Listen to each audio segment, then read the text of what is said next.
So this morning, I decided to bring you to a very special place to me in my heart. I brought you to a place that I love to come in the spring, and I've done this ever since I was a very young kid. And this time of year is one of the most opportune times you have to fish offshore and have really good fishing offshore. And whether that's for panfish or even as we get into the walleye season, that you're going to be able to catch very nice fish from a standing point without a boat. Now, thinking about all of the things that we have going on in the state right now with the coronavirus and Governor Walz saying that we need to stay at home, one of the things that he is encouraging is to get outside, that we do need vitamin D, mental health, exercise, and one of those activities is fishing. Take advantage of that. Of course, we don't want to be standing shoulder to shoulder on the shoreline, but as you can see, I'm all by myself right now.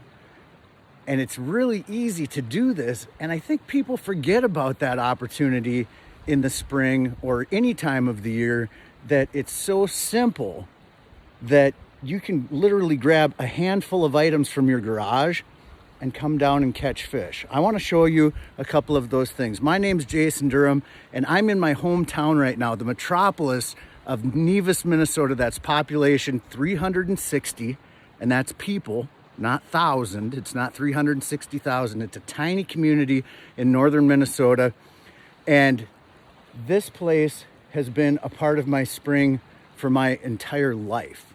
Now, I want to show you some of the things that I bring along to make this really simple. First off, I always bring a 5-gallon bucket. And the reason I do that, not only can I carry some of my gear in here, if I catch fish, I can put it inside. If I want to sit down, I can use it to sit on. Some of the things I've got in here, today it's pretty basic, and keep it simple. I just brought my ice box with all my jigs from ice fishing, because you don't have to make this a big production of changing over from ice fishing to open water fishing. You can make it a simple transition. These fish are not super active. They don't want a giant bait right now. They don't want, something that they're going to eat in August. They want something minute, the same size that you would use for ice fishing. So I brought those small jigs. I've brought a couple of fishing rods with, and I've got my friend, just a little stick over here holding everything up. And what I did, I didn't overthink this. I didn't go into the garage and go, I should have new line on my rod and reel before I go. Oh my God, I'm gonna have to take time to re-spool. Keep it simple. You know what? You can take your fishing rod from last year, and even though the line might be a little bit coiled, it's still gonna function for you. Now, I want to show you a little tip of what I did with this. So I've got just a tiny jig on here, ice fishing jig, and I put a plastic tail on. I could put a minnow on there. I could put a worm, a wax worm, live bait, but this is simple. This is something that I already have in the garage. I don't have to go out and buy it anywhere. And then I've put a slip bobber on here. So the idea behind a slip bobber is that you can put a knot on, and the weight of the jig is going to pull it to a certain point where it hits the stop, and then it's going to be at that depth. So if I want to fish 8 feet down, I don't have 8 feet of line underneath my bobber that I'm swinging around as I'm trying to cast it. But I take this a step further, because in this area that I fish, there's a lot of timber, and I get caught up a lot. I lose a lot of jigs. So what I do, I put a second bobber stop on here below the bobber. So you have to put the bead on first and then the knot. And I leave that just a few inches above my jig. That way, if I break my jig off, I can still get my bobber back, and I'm not losing, 10 bobbers that are floating around in these eddies that I'm just, oh my goodness, I can't believe I can't get those back, because they do cost money. Now, if you want to go back to your roots, and this is an important thing to think about too, this is where we all got our beginning. Even if you're a diehard walleye angler or a diehard muskie angler, we all got our starts with a bobber and a hook and a worm or something like that. Go back to your roots. Go into the garage,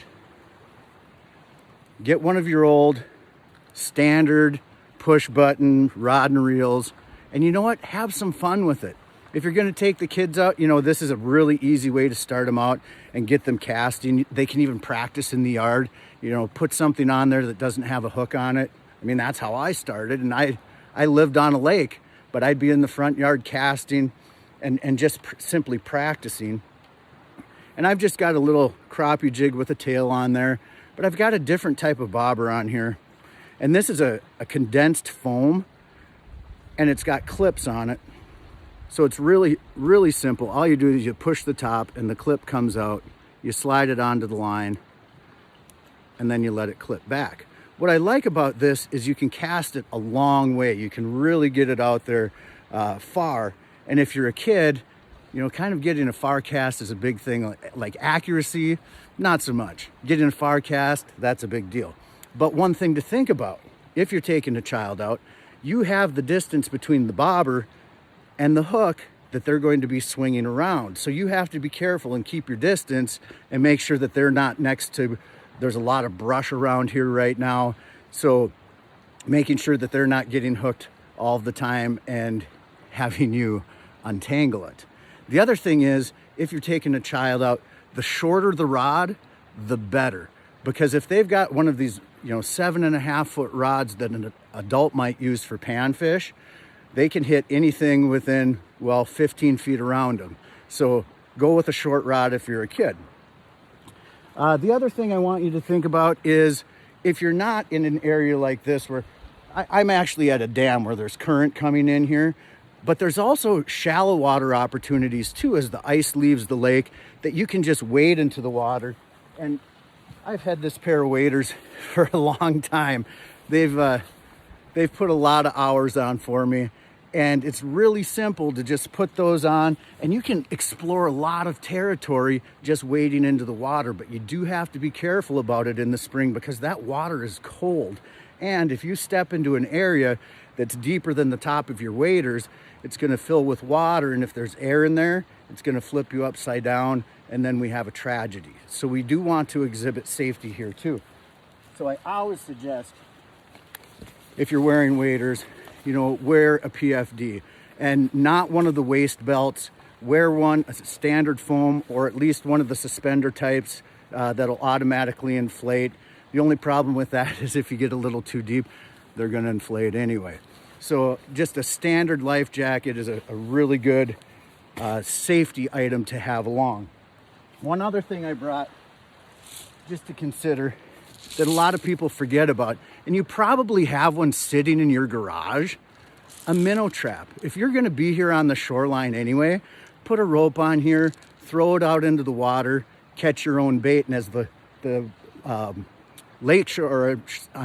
the soil thaws this spring, you can go out and dig your own worms. You used to do that as a kid all the time. Introduce that to a kid.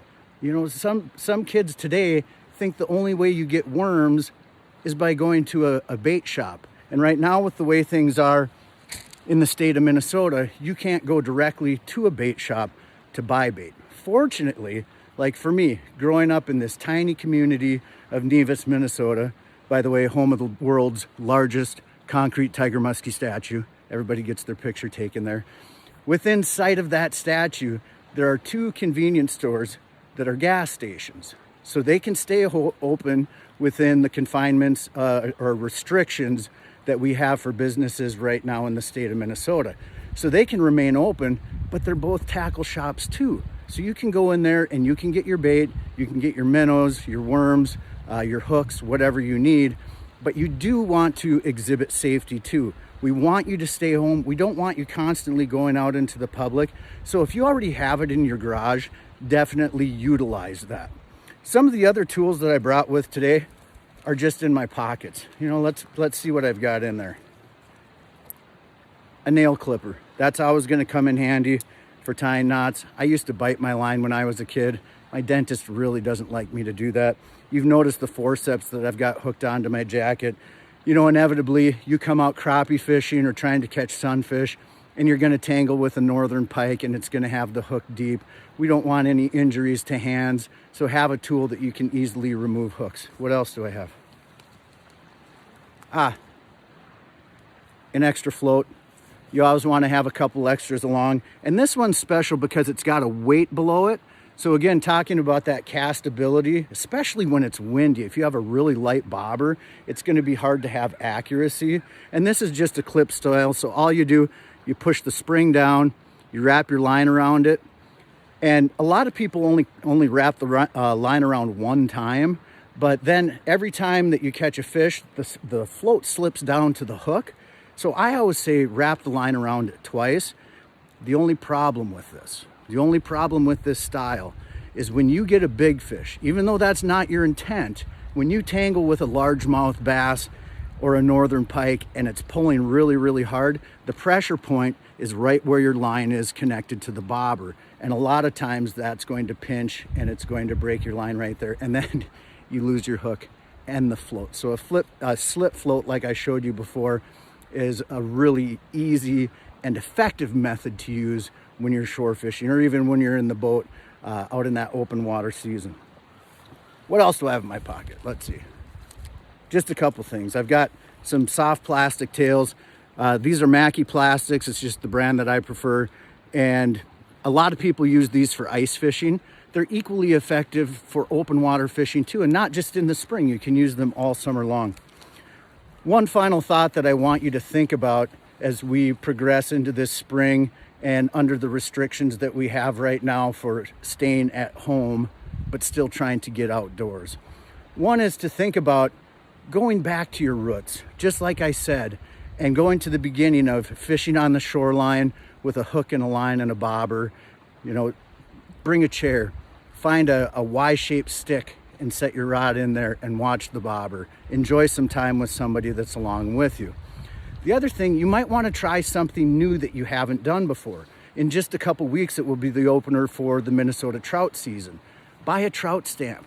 You know, like here in our area, in the Nevis Park Rapids area, we have one of the best brown trout streams in the entire upper Midwest, and a lot of people don't even realize it. The Straight River that has a population estimate of thousands of trout per mile of stream. Now you might go, well, that's kind of intimidating because I don't know how to get onto that stream. I don't know how. Well, you can contact the Department of Natural Resources, our fisheries office here in Park Rapids, and they actually have maps of all of the entry points that you can get onto the Straight River. You can walk the shoreline, you can wade it, you could kayak it if you want, if you've got a partner to have vehicles at both entry points. The other thing to think about is you don't have to go about it in a traditional, trout fishing manner. You don't have to use a fly rod and a fly. You can go so simple as spinning gear and a split shot and a small hook and throw it out there. And you might not just catch a trout. You might catch a sucker. You might catch a shiner minnow or a creek chub. Some of these items that you might not catch open water fishing when you're out in a boat fishing for walleye or for muskie or for largemouth bass. So it really gives a unique opportunity to that.